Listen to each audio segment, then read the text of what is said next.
नमस्कार,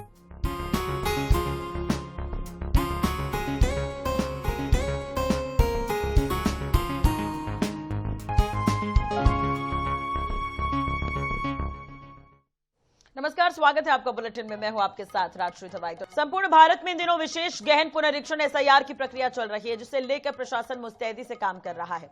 ऐसे में प्रदेश के अलग अलग क्षेत्रों से नई नई बातें निकलकर सामने आ रही है। ऐसी एक रोचक कहानी केशकाल नगर से सामने आई, जहां 2012 में एक नाबालिग परिवार परेशानियों के तनाव में घर छोड़कर रायपुर चले गए थे। घर वालों ने वर्षों तक उसकी तलाश की और उसके बाद उसके मिलने की उम्मीद भी छोड़ दी थी। लेकिन जब एसआईआर के लिए कागजातों की आवश्यकता पड़ी तो बेटी सुनीता यादव 13 साल बाद घर लौटी तो बूढ़े माता पिता को सुकून मिला। सुनीता ने बताया कि घर में कलह से परेशान होकर 2012 में घर छोड़ चुकी थी। राजधानी रायपुर में रह रही थी। 21 में शादी भी कर ली। एसआईआर नहीं होता तो शायद वो अपने डॉक्यूमेंट के लिए केशकाल भी नहीं जाती और घर वालों से भी नहीं मिल पाती।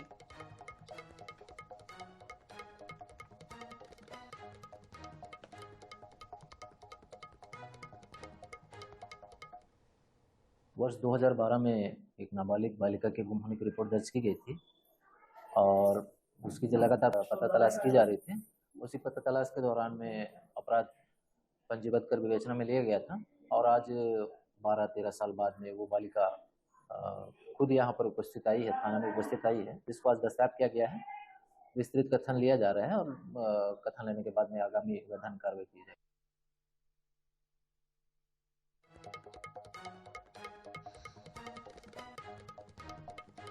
इधर इंडिगो की फ्लाइट कैंसिल होने से जहां देश भर में हाहाकार मचा हुआ है, तो वहीं जबलपुर, इंदौर जैसे शहरों में भी इसका असर देखने को मिल रहा है। जबलपुर और इंदौर में विमान यात्री जो है वो परेशान हो रहे हैं, क्योंकि जबलपुर में आने वाले इंडिगो के 5 फ्लाइट कैंसिल किए गए हैं, जिस वजह से यात्रियों की यात्रा नहीं हो पा रही है। देश के अलग अलग शहरों से जबलपुर डुमना एयरपोर्ट आने वाली, इंदौर से जबलपुर होते हुए हैदराबाद जाने वाली फ्लाइट, जो कि सुबह 8:30 बजे आती है और 9 बजे जाती है, वो कैंसिल हो गई है। वहीं इस मामले में प्रदेश के कैबिनेट मंत्री कैलाश विजयवर्गीय का भी बयान आया है। उन्होंने कहा कि केंद्र सरकार ने इंडिगो प्रबंधन को स्थिति सुधारने के लिए समय दिया है और कंपनी भी अपनी कमियों को दूर करने में जुटी हुई है। उम्मीद जताई जा रही है कि 1 से 2 दिन में इंडिगो की उड़ानें सामान्य हो सकती है। देखिए, ये फ्लाइट जो हमारा एयरलाइन ऑपरेटर है उसने कैंसिल करी है इंडिगो ने। आज 6 फ्लाइट्स का शेड्यूल था, इसमें 5 कैंसिल हो गई हैं और एक इंदौर जाने वाली जो फ्लाइट है वो समय पर आने की संभावना। बाकी यहाँ पर जो व्यवस्थाएं थी कंसर्न एयरलाइंस द्वारा यात्रियों को एडवांस में इंटीमेट करना और उनसे कोऑर्डिनेशन करके उनको वैकल्पिक व्यवस्था प्रोवाइड कराना, ये सभी चीज़ें सामान्य रूप से निष्पादित हो गई। इसी प्रकार की कोई भी अव्यवस्था इस हवाई अड्डे पर नहीं हुई है। सरकार ने उसको बहुत गंभीरता से लिया है और अभी उनको समय दिया है, उस समय के अंदर जो इंडिगो की कमियां हैं उसको पूरी कर ले, तो अभी 1-2 दिन में मुझे लगता है कि नॉर्मल हो जाए। इधर कूनो नेशनल पार्क में दक्षिण अफ्रीकी मादा चीता वीरा के 10 महीने के शावक का शव मिला है और इसे वीरा और दूसरे शावक के साथ एक दिन पहले गुरुवार को ही मुख्यमंत्री डॉक्टर मोहन यादव ने कूनो के पारोंद क्षेत्र में खुले जंगल में रिलीज किया था। अब गुरुवार देर रात ही ये शावक अपनी मां से अलग हो गया था, तो शुक्रवार को इसकी खोज की गई। दोपहर बाद पारोंद के जंगल में शव मिला। चीता प्रोजेक्ट के फील्ड डायरेक्टर उत्तम कुमार शर्मा ने बताया कि शावक की मौत का वास्तविक कारण पोस्टमार्टम रिपोर्ट आने के बाद ही स्पष्ट हो जाएगी। प्रारंभिक जांच में किसी तरह की चोट या संघर्ष के निशान नहीं मिले हैं। उन्होंने बताया कि वीरा और उसका दूसरा शावक पूरी तरह से सुरक्षित है। लगातार उनकी निगरानी की जा रही है, तो कूनो में चीतों की गतिविधियों और स्वास्थ्य पर 24 घंटे नजर रखी जा रही है।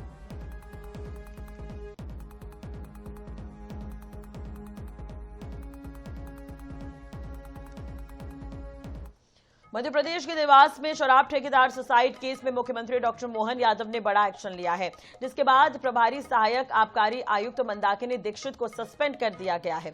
दरअसल देवास में बीते 8 नवंबर को लाइसेंसी शराब ठेकेदार दिनेश मकवाना ने आत्महत्या कर ली थी।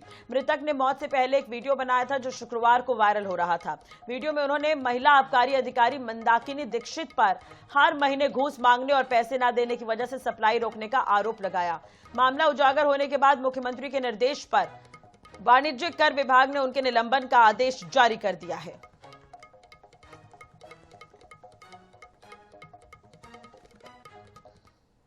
मैं दिनेश मकवाना देवास जिले में शराब ठेके चलाता हूँ। चापड़ा, करनावा, डबल चौकी 3 ग्रुप है मेरे पास। 14 करोड़ का टोटल काम है मेरे पास। और यहाँ पर एसी मैडम है मंदाकिनी दीक्षित जी, ये मुझे पैसे की डिमांड करते हैं। इनको एक दुकान से 1.5 लाख रुपए महीना चाहिए।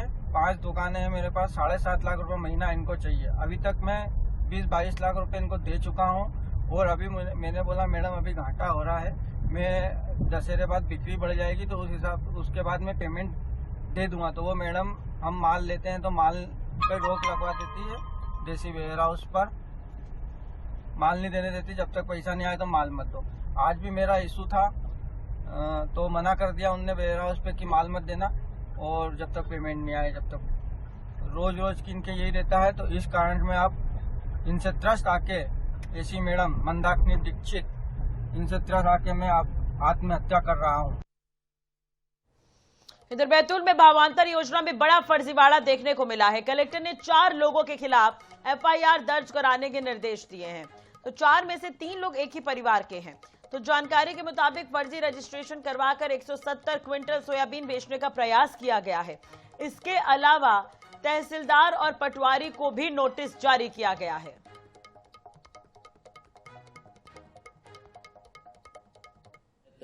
रजिस्ट्रेशन करा के अपना जो सोयाबीन है वो मंडी में ले गए थे। हमने तत्काल उसको नियंत्रित करके लगभग 170 क्विंटल का जो स्वाभिमान था उसके ऊपर हमने वो प्रतिबंध लगाया है। और जो जिन लोगों ने फर्जी जो किया था रजिस्ट्रेशन, उनके विरुद्ध हमने संबंधित पुलिस थाना में रात में प्राथमिकी भी दर्ज कराई है। चलिए बात कर लेते हैं इसी बीच एक बड़ी और अहम खबर की। तो बालाघाट में केबी डिवीजन के 10 नक्सलियों ने हथियारों के साथ सरेंडर किया है। सरेंडर करने वालों में 4 महिला और 6 पुरुष नक्सली शामिल हैं। इनमें सबसे बड़ा नाम है केबी डिवीजन के लीडर कबीर का, तो जिस पर एमएमसी जोन में 77 लाख का इनाम घोषित है। तो जानकारी के मुताबिक सभी नक्सली आज मुख्यमंत्री मोहन यादव के सामने औपचारिक रूप से सरेंडर कर सकते हैं। सीएम डॉक्टर मोहन यादव का आज बालाघाट दौरा भी संभावित है। तो ये बड़ी और अहम खबर हम आपको बता रहे हैं। केबी डिवीजन के 10 नक्सलियों का सरेंडर और औपचारिक रूप से सीएम के सामने सरेंडर कर सकते हैं। लीडर कबीर इसमें बड़ा नाम है। एमएमसी जोन में 77 लाख का इनामी है कबीर। तो आज सीएम के सामने औपचारिक सरेंडर कर सकते हैं और मुख्यमंत्री का दौरा भी संभावित है बालाघाट का। तो ये बड़ी और अहम खबर हम आपको बता रहे हैं। लगातार नक्सली जो है हथियार डाल रहे हैं और एमएमसी जोन में 77 लाख का इनामी नक्सली कबीर जो है वो सरेंडर कर रहा है अपने साथियों के साथ। राहुल टेमरे ज्यादा जानकारी के लिए हमारे साथ जुड़ गए हैं। राहुल, पूरी जानकारी आपसे चाहेंगे। 10 नक्सली सरेंडर करने वाले हैं, अपडेट क्या कुछ इस खबर पर? जी देखिए, बिल्कुल नक्सल मोर्चे पे जिस तरह बालाघाट पुलिस काम कर रही है, जिस तरह नक्सलियों पर प्रेशराइज किया जा रहा है, उसका एक बड़ा परिणाम सामने आया कि रात में 10 हथियारबंद नक्सलियों ने अपने हथियार के साथ में बालाघाट आईजी ऑफिस पहुंच करके सरेंडर किया है, जिसमें बड़ा नाम है कबीर का, जो कानाभोरम डिवीजन का लीडर था, जिसपे लगभग 77 लाख का इनाम घोषित था। इसके साथ में समर एक बड़ा नाम है।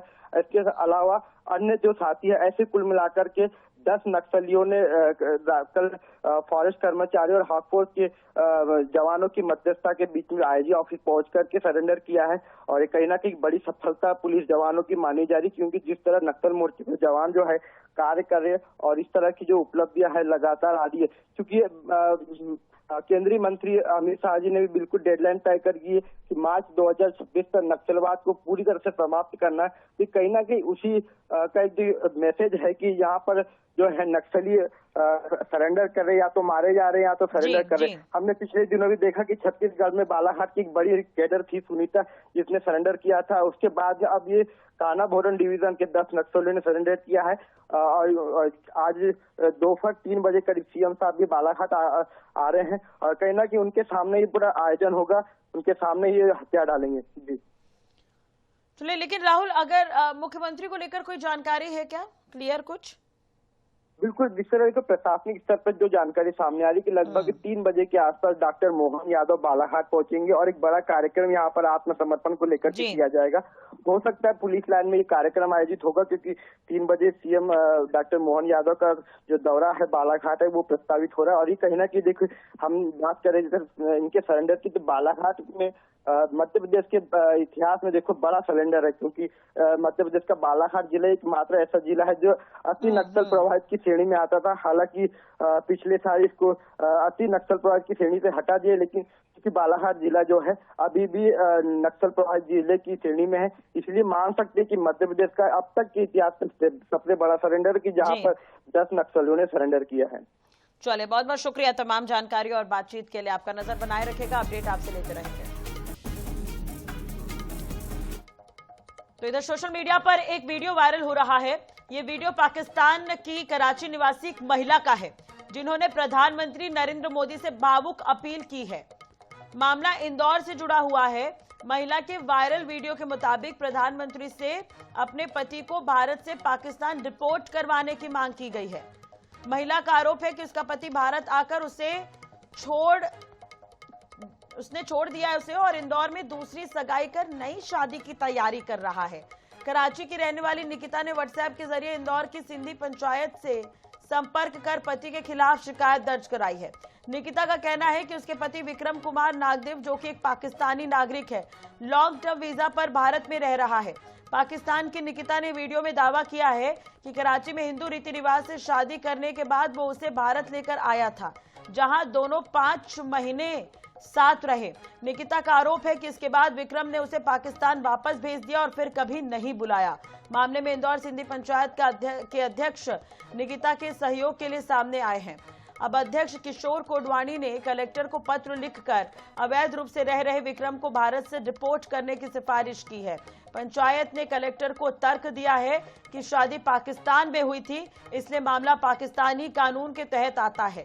महिला को न्याय दिलाने के लिए विक्रम को वापस पाकिस्तान भेजा जाना जरूरी है। पंचायत ने यह भी बताया कि विक्रम भारत में बिना अनुमति के व्यापार कर रहा है, वहीं यहां नियम विरुद्ध संपत्ति भी खरीद रहा है। मैं आज आप सबसे रिक्वेस्ट कर रही हूँ कि आप लोग सिर्फ मेरे इंसाफ के लिए मेरे साथ खड़े रहें, मुझे और कुछ भी नहीं चाहिए। 2020 में मेरी शादी हुई थी विक्रम नागदेव के साथ 26 जनवरी को। कुछ दिन के बाद जब मुझे पता चला कि मेरे हस्बैंड का अफेयर है, वो भी मेरी जेठानी की खाला की बेटी के साथ, जिसका नाम शिवानी डिंगरा है। मैंने यही बात अपने फादर इन लॉ को बताई, लेकिन मेरे फादर इन लॉ का यही कहना था, बेटा लड़कों के तो अफेयर होते हैं, हम कुछ नहीं कर सकते। लड़के ने 2000 में शादी की है, 2020 में, और कराची में जाके शादी की।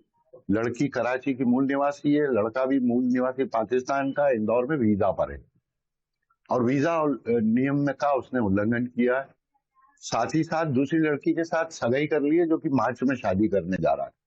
सारा अनलीगल काम जो कर रहा है, और एक मानवीयता के नाते से लड़की का पक्ष लेना स्वाभाविक है।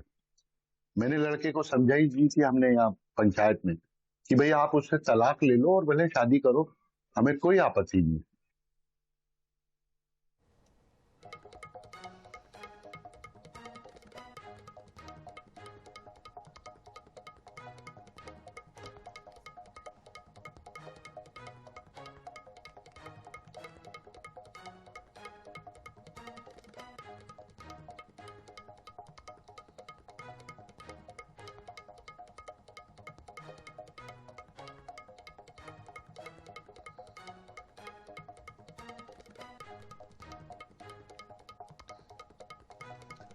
तो जबलपुर की क्राइम ब्रांच को बड़ी सफलता मिली है। क्राइम ब्रांच ने महाराष्ट्र, नागपुर, जबलपुर के कुख्यात खनन माफिया और चिटलर अमित खप्पारिया को गिरफ्तार कर लिया है। तो पकड़े गए आरोपी अमित खप्पारिया पर 1 लाख पुलिस और आप दिनेश भाई थोड़ा सा ऐसे हो जाओ ना।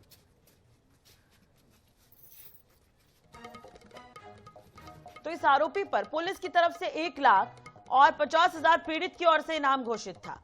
तो कई साल से फरार अमित के खिलाफ जबलपुर, कटनी, मंडला, उमरिया में 17 से अधिक मामले दर्ज हैं। ये विदेश भागने की फिराक में था, जिसके चलते पुलिस ने लुकआउट नोटिस भी जारी किया था। संस्कारधानी जबलपुर का कुख्यात बदमाश अमित खम्परिया पिछले कई सालों से फरार था और उस पर पुलिस ने 1 लाख रुपए से ज्यादा का जो इनाम है वो घोषित कर रखा था, जिसको आज जो पुलिस ने यहाँ से महाराष्ट्र से यहाँ पर गिरफ्तार किया है। इस पूरे मामले पर बात करने के लिए हमारे साथ एडिशनल एसपी जितेंद्र सिंह मौजूद हैं। हम उन्हीं से जानते हैं, सर, एक बड़ी कार्रवाई पुलिस द्वारा की गई है, क्या कुछ ये पूरा मामला था? देखिए, अमित खम्परिया पिता अनिरुद्ध खम्परिया, ये जो बदमाश है विगत कई वर्षों से फरार था। इसके विरुद्ध हत्या सहित आर्थिक धोखाधड़ी के कई मामले, यानी संख्यात्मक रूप से बोलें तो 17 मामले मंडला, उमरिया, कटनी और जबलपुर जिला में दर्ज थे। 1 लाख रुपए का इस पे इनाम था। इसके ऊपर कितने संगीन अपराध दर्ज हैं? देखिए, जैसे मैंने कहा कि हत्या सहित आर्थिक धोखाधड़ी के तमाम अपराध इसके विरुद्ध दर्ज हैं और कई वर्षों से फरार चल रहा था। उसके विरुद्ध टोल व्यवसाय, शराब व्यवसाय से लेकर तमाम ऐसे आर्थिक धोखाधड़ी के जो अपराध हैं, उन सब में जिन में विवेचना की जा रही है, उसमें इन सब तथ्यों की पुष्टि की जाएगी। निश्चित तौर पे पुलिस रिमांड जब प्राप्त होगा तो इससे पूछताछ गंभीरता से की जाएगी, तो नई बातें, तथ्य विवेचना में आएंगे। इसका जो रिमांड है वो लिया जाएगा। उसके बाद एक बड़ा खुलासा है जो वो अमित खम्परिया यहाँ पर कर सकता है। जबलपुर से INS न्यूज के लिए फतेह सिंह। धार की A ग्रेड कृषि उपज मंडी में गंदगी का अंबार लगा हुआ है। मंडी परिसर में कई दिनों से साफ सफाई नहीं होने से गंदगी फैली हुई है। गंदा पानी का जलभराव होने से मच्छर पनप रहे हैं। मंडी में फसल बेचने आए किसानों का कहना है कि अव्यवस्थाओं के कारण उन्हें काफी परेशानी होती है, तो मंडी प्रशासन इस तरफ ध्यान नहीं दे रहा है।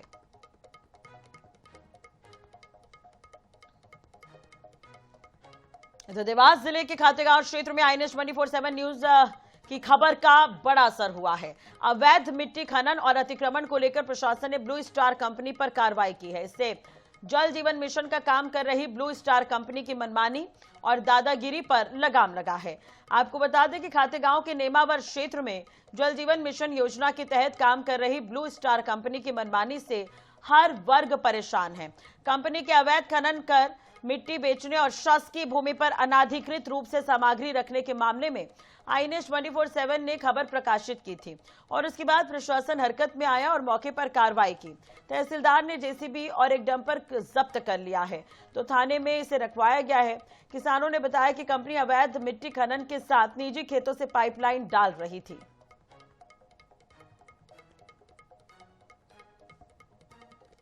मामला हमारे संज्ञान में आया था, लोगों द्वारा फोन में सूचना प्राप्त हुई थी हमको कि वहाँ पे नेमावर में कंपनी ब्लू स्टार करके है, वो वहाँ पे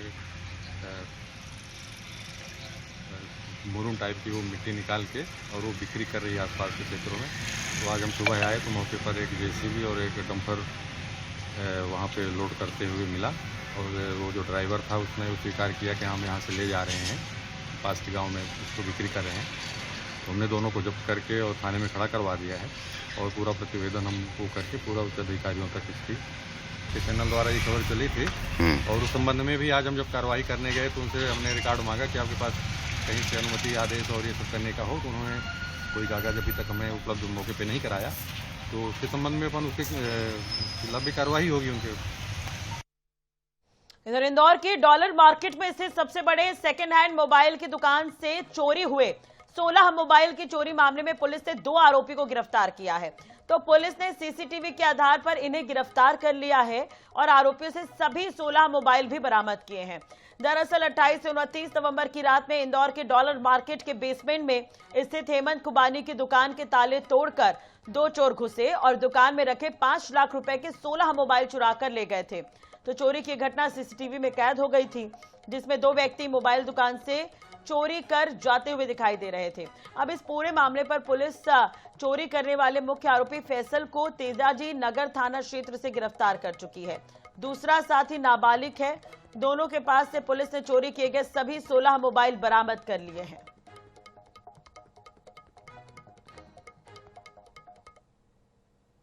मोबाइल की शॉप पर चोरी हो गई थी, जिसमें से 16 मोबाइल जो सेकेंड हैंड मोबाइल थे उनको चुरा कर ले गए थे। इस पर से केस रजिस्टर किया गया था चोरी का और इसमें CCTV फुटेज के आधार पर लगातार इनको आइडेंटिफाई करने की कोशिश करते रहे और इसमें CCTV फुटेज के आधार पर उनकी आइडेंटिफिकेशन हुई। इसमें एक आरोपी है सैजल और दूसरा विधि विरुद्ध बालक है, नाबालिग विधि विरुद्ध बालक है। दोनों को ही ले लिया गया था और इसमें अरेस्ट कर लिया गया है और साथ में जो 16 मोबाइल जब्त कर लिए गए जिनकी कीमत लगभग 5 लाख रुपए है। रायपुर से बड़ी खबर, CM विष्णुदेव साय का मध्य प्रदेश दौरा। मध्य प्रदेश के CM डॉक्टर मोहन यादव से करेंगे मुलाकात। WRD विभाग का भी प्रेजेंटेशन। तो मध्य प्रदेश के सीएम के साथ बैठक होगी। MP जाने से पहले रायपुर के कार्यक्रम में शामिल होंगे। तो IGKB में सर्व रविदास समाज के शपथ समारोह में शामिल होंगे। तो कार्यक्रम के बाद रायपुर से भोपाल के लिए रवाना हो जाएंगे।